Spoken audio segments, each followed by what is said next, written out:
The day before I moved to New Jersey, I told my only friend that I was okay with never seeing him again. Friend is a pretty generous word to describe us, but I wanted to feel like I was leaving something behind. I'd always had a knack for burning bridges. This, I believed, was a trait I inherited from my mom, who knows how to get on with life. But lots of people come and go with little regard for the people they're leaving. My nurses almost never look back. And I can't let that bother me, because A, most of them don't think two thoughts about me in the first place, and B, I need to keep the revolving door turning to avoid a lapse in my care. That's not to say my parents aren't capable of taking care of me. I wouldn't have been alive and starting my sophomore year of high school without them. But they can't do it every second of every day, so we hire nurses who are reliable enough to attend school with me and make sure I don't die on their watch.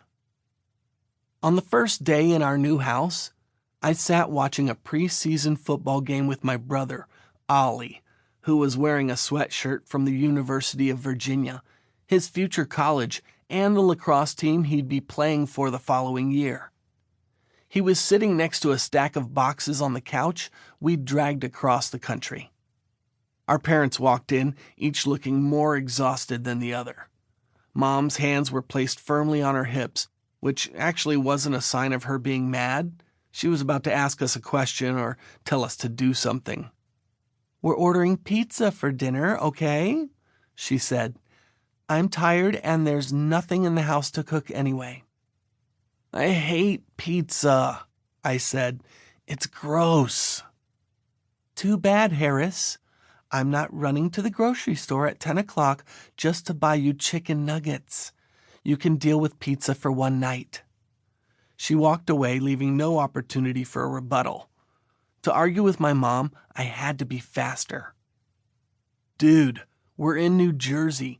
Some of the best pizza in the country is right here," Ollie told me. I ignored him. Dad lingered behind. "Ollie, can you get up and help a little? Pick up those boxes and bring them into your room?" "Why didn't the movers unpack everything?" "It doesn't matter. I asked you to do something."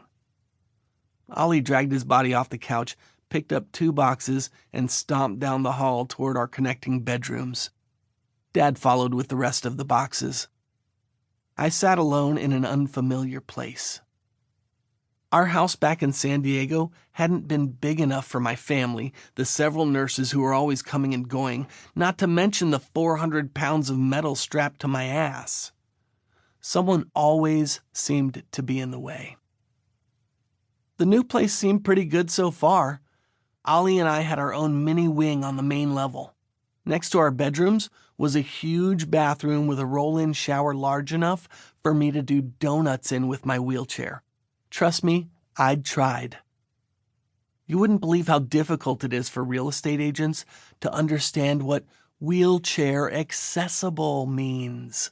My parents probably spent more time explaining that than driving cross-country. Like, no, the house can't have stairs. The kitchen filled up with the sounds of my parents arguing and ceramic plates clanking until it was decided we'd use paper instead. Tensions between everyone were higher than usual. Turned out moving was pretty stressful. I pulled up to my end of the table, which we'd brought from back home. Thank God for something familiar. My mom picked up the slice of pizza in front of me and shoved it into my mouth. My disability makes it difficult for me to lift my arms and feed myself. Even small things like a piece of cereal or a plastic spoon pose a challenge. I used to have the muscles to eat independently, but over time I've lost them. But to be honest, having someone feed you is pretty cool. Despite the occasional mess in my lap from people dropping food, I usually feel like a king being fed by servants. Except those servants are my parents, my brother, or a nurse. "Are you excited to start at your new schools?" Mom asked. "We're not 5 years old," Ollie responded. "We're in high school. No one's excited." I swallowed my first bite of pizza. I'm a very slow eater. I'm pretty excited. New people means no one knows me. I can reinvent myself. Maybe they won't notice my wheelchair. They're strangers, not blind, Ollie said. Either way, I'm glad we left California. I never want to think about that place again. Hey, don't be like that, Dad said. Be like what? I asked. I was miserable there. I had no friends, it was always hot, and it's not like I could go to the beach. Besides, I had at most 3 good nurses in the last 15 years. What about you, Ollie? Mom asked, clearly giving up on me. Your new lacrosse team is way better than the one in San Diego. I don't know. Coach introduced me to some of the guys on the team during my tour yesterday. They seem like jerks. Maybe they think you're a jerk, I added. Shut up. Guys, stop, our mom ordered. What makes you think they're jerks? Ollie shrugged. None of them would talk to me. Why not? Probably because they know I'm better than them. They're pissed off I'm on the team. Well, the season doesn't start for a few months. You have time to make friends. I don't need to be friends with them.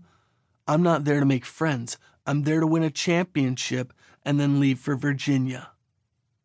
While my brother vented about whether he needed friends to play a team sport, Mom pivoted back to me. I got a call from the nursing agency here. They have a few people who are interested in going to school with you, Harris.